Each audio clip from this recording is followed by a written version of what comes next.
Venus couple world ఛానల్కి మీ అందరికీ స్వాగతం అండి. ఈరోజు ఏపీ గవర్నమెంట్కి సంబంధించి ఒక మంచి అప్డేట్ తెలుసుకుందాం.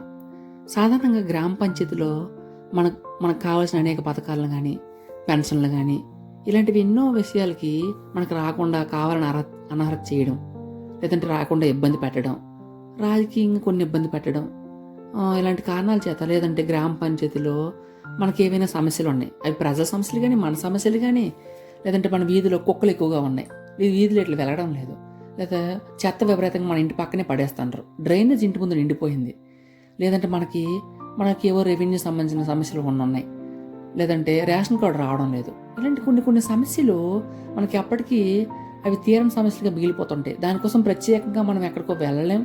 అలాగని ప్రతి సోమవారం జరిగే కలెక్టర్ కార్యాలయంకి లేదా మండల కార్యాలయంకి గ్రీవెన్స్లకు వెళ్ళలేం. అన్ని టైంలో కాదు, లేదు ప్రజా శ్రేయస్ దృష్ట్యా, ఎవరో ఇబ్బందులు పడుతున్న దృష్ట్యా వాళ్ళకి కూడా సహాయం చేయాలని ఒక తలం మనకు ఉంటుంది.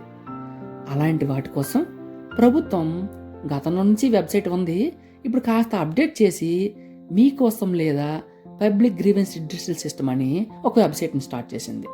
దీనిలో ముందుగా మనం క్రోమ్ లేదా గూగుల్ బ్రౌజర్లో పీజీఆర్ఎస్ లేదా మీకోసం అని టైప్ చేసుకుంటాం. అప్పుడు ఇందులో చూపినట్లు పబ్లిక్ గ్రీవెన్స్ రిడ్రెసల్ సిస్టమ్ అని ఓపెన్ అవుతుంది. దానిలో కుడి సైడ్ కార్నర్లో చూసారా లాగిన్ అని ఉంది, దాని మీద క్లిక్ చేసుకుంటాం. క్లిక్ చేసుకుంటే ఇక్కడ చూసారా ఆఫీసర్ లాగిన్ లేదా సిటిజన్ లాగిన్ అని ఉంది. అందులో సిటిజన్ లాగిన్ అవుతాం. మనం పౌరులం కాబట్టి దాని ద్వారా మొబైల్ నెంబర్తో లింక్ ఉన్న ఆధార్ని ఎంటర్ చేస్తాం. చేసి కింద క్యాప్చా కోడ్ కూడా ఎంటర్ చేస్తాం. అప్పుడు గెట్ ఈకేవైసీ ఓటీపీ అంటే ఏ మొబైల్ నెంబర్కి అయితే లింక్ అయి ఉందో ఆ మొబైల్ నెంబర్కి ఒక ఓటీపీ వెళ్తుంది. అది లబ్ధిదారుడైనా కావచ్చు, కంప్లైంట్ ప్రజల తరపున చేయాల్సినదైనా కావచ్చు. ఆ ఓటీపీని ఇక్కడ ఎంటర్ చేసి వెరిఫై ఈకేవైసీ ఓటీపీ కొడతాం. అప్పుడు మనం చూపించినట్టుగా వెబ్సైట్ ఓపెన్ అవుతుంది. అందులో గ్రీవెన్స్ రిజిస్ట్రేషన్ అనే ఆప్షన్ చూసారా, దానిలో క్లిక్ చేస్తే ఇలా వెబ్సైట్ ఓపెన్ అవుతుంది. ఆధార్లో ఏ డేటా ఉందో ఆ డేటా ఆటోమేటిక్గా ప్రీఫిల్ డేటా కింద వచ్చేస్తుంది అనమాట. మన మొబైల్ చేంజ్ చేసుకోవచ్చు.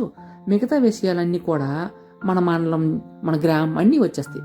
కిందున మనం దేనికోసం కంప్లైంట్ పెట్టాలనుకుంటాను, మన గ్రామంలో మద్యం అక్రమంగా అమ్ముతున్నారా, మీ ఇంటి ముందు డ్రైనేజ్ నిండిపోయిందా, ఎక్కడైనా విపరీతంగా దోమలు పెరిగి ఇబ్బంది వస్తుందా, ఇలాంటివన్నీ ఆ డిపార్ట్మెంట్లకు అనుగుణంగా ఏ డిపార్ట్మెంట్ చెందితే ఆ డిపార్ట్మెంట్ సంబంధించి మనం అప్లై చేసుకోవాలన్నమాట.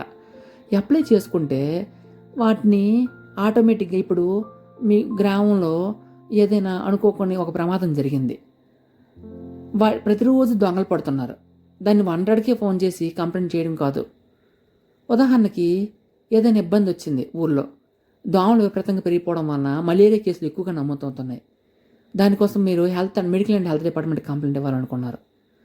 ఇలా డిపార్ట్మెంట్ల వారీగా, లేదు మీ వరకు వచ్చిన మంచినీరు బాగాలేదు, తాగడానికి మంచినీరు బాగాలేకపోవడం వలన వ్యాధులు ఏవైనా వస్తున్నాయి, అప్పుడు ఉదాహరణకి డ్రింకింగ్ వాటర్ ప్రాబ్లం ఉంది, దానిలో వాటర్ ట్యాంక్ రిపేరో లేకపోతే వాటర్ పైప్ లైన్ రిపేర్ లాంటివి ఏమైనా తీసి మొత్తం కలిపి కిందన సబ్మిట్ చేస్తామన్నమాట.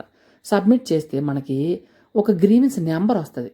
ఉదాహరణకి అది శ్రీకాకుళం అనుకోండి, SKL 2024 అంటే 2024 ఆగస్టు నెలలో గ్రీవెన్స్, లేదా సెప్టెంబర్ నెలలో గ్రీవెన్స్, అలా నెంబర్ వస్తుంది అనమాట. ఇలా వచ్చిన గ్రీవెన్స్ని ఒక దగ్గర రాసుకుంటాం అన్నమాట. రాసుకున్న తర్వాత అదే గ్రీవెన్స్ నెంబర్ని ఇదే హోమ్ పేజీలో గ్రీవెన్స్ స్టేటస్ చెక్ అనే ఆప్షన్ ఉంటుంది అనమాట. దానిలో ఆ గ్రీవెన్స్ నెంబర్ని మరియు అక్కడ ఒక క్యాప్చా కోడ్ కనిపిస్తుంది కదా, అలాంటి క్యాప్చా కోడ్ని ఎంటర్ చేసి సబ్మిట్ చేస్తే గ్రీవెన్స్ ఎక్కడ ఉంది, అసలు దాన్ని క్లియర్ చేసే అధికారి ఎవరు, లేదంటే మనకి ఉదాహరణకు ఒక రోడ్డు కావాలనుకున్నాం అనుకోండి, అది ఆ అధికారులు వేయించగలరా? రోడ్డుకి కొన్ని లక్షల వరకు ఖర్చు అవుద్ది కదా, అంత ఈజీగా దాన్ని వేయించలేరు. దాన్ని ఎలా క్లియర్ చేయగలరు? పై అధికారికి పంపించాలా? ఇలాంటి విషయాలన్నీ కూడా పరిగణలోకి తీసుకుంటారనమాట. అలాగే సాధారణంగా మనం గ్రీవెన్స్ పెట్టామనుకోండి, ఖచ్చితంగా మన సమస్య ఏంటి, ఎవరు క్లియర్ చేయాలి, ఎలా క్లియర్ అవుద్ది, మీ సమస్య ఏంటి, ఎందుకోసం మీరు కంప్లైంట్ పెట్టాల్సి వచ్చింది, ఇవన్నీ కూడా దీనిలో యాడ్ చేస్తారనమాట. మీ దగ్గరికి వస్తారు, వచ్చి అడుగుతారు, అందులో మీ ఫోటో అన్నీ తీసుకుంటారనమాట. మీ దగ్గర సంతకం కూడా తీసుకుంటారు మీ దగ్గరికి వచ్చినట్లు. వాటన్నిటిని ఇదే వెబ్సైట్లో అప్లోడ్ చేస్తారనమాట. అలా అప్లోడ్ చేయడం వలన అది మీరు కూడా లాగిన్ అయితే మీకు కనిపిస్తుంటుంది అనమాట. మీ లాగిన్లో వాళ్ళు ఏమేమి ఫోటోలు అప్లోడ్ చేశారు, వాళ్ళు ఏం రిప్లై రాశారు, లేదా పై అధికారికి పంపించారా, అవన్నీ కూడా ఉంటాయి అన్నమాట. ఇదండి. ఈ విధంగా మనకున్న సమస్యల్ని ఈ వెబ్సైట్లో ఉన్నంత వరకు క్లియర్ చేసుకోగలమండి. అయితే ఇది బాగా అర్థమైందని నేను అనుకుంటాను. ఇంకా మీకేమైనా సందేహాలు ఉన్నాయనుకోండి, కామెంట్లో అడగండి. నేను ఖచ్చితంగా సమాధానం ఇస్తాను. ఈ వీడియో చూసినందుకు థ్యాంక్ యూ అండి. ఈ వీడియో నచ్చినట్లయితే లైక్ చేయండి, షేర్ చేయండి, సబ్స్క్రైబ్ చేయండి. ఇలాంటి మరిన్ని అప్డేట్స్ కోసం మా ఛానల్ని ఫాలో అవుతూ ఉండండి.